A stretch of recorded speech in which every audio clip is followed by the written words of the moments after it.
Hi guys, magandang araw sa inyong lahat. Andito naman si Alakdan Kusya mo. Sa episode na to ay magbibigay tayo ng kaalaman kung paano natin maagapan o malunasan ang isang inahin na magkaroon ng mapisaan sila ng itlog sa kanilang tiyan.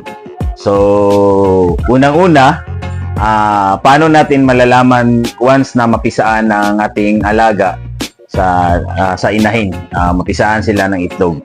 Unang-una, makikita nyo yung puwet niya dito is makikita mo yung shell. Meron siyang smooth siya na shell, makikita mo sa kanyang puwet. So once ganyan ang makikita mo, malatandaan na yan siya na napisaan siya ng itlog sa loob ng kanyang tiyan. Pangalawa, unti-unti siyang mamumutla.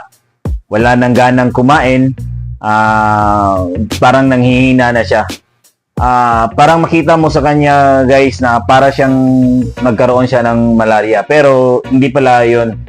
So, yun, makikita mo. Then, mas maganda talaga sa kanilang kulungan is, kagaya nito, makikita mo yung poop nila. So, ang style natin para once na maagapan natin yun doon is magkuha tayo ng maligamgam na tubig. Doon natin ibabad yung inahin. Mga ganito lang kataas yung yung maligamgam na tubig. Ibabad natin siya. Then, after pagbabad nyo, magkuha kayo ng ganito. Example, 6 ml o 6 cc na syringe, walang karayom. Tapos, kunin mo yung maligamgam na tubig at ilagay mo sa ilalim ng kanyang puwet. Example, meron ng tubig na ganito. Buong buo. Siguro mga 5 beses. Ipasok mo sa kanilang puwet. Then, pag once mapasok mo sa kanilang puwet na ganito, papasok yung maligamgam na tubig sa kanilang tiyan. So, isa din yun na nakakatulong para maiwasan o gumaling sila.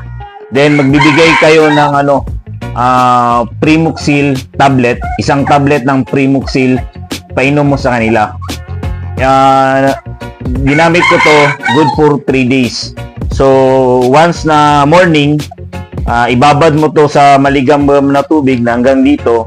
Then paghapon na naman, maligamgam naman na tubig. Tapos 5 shots nito na tubig na maligamgam sa kanilang puwet. So isa 'yun sa tapos makikita mo within 3 days or 2 days maglalabas niyan siya ng yung shell niya na smooth. Maglalabas yan siya ng pusa sa kanilang puwet.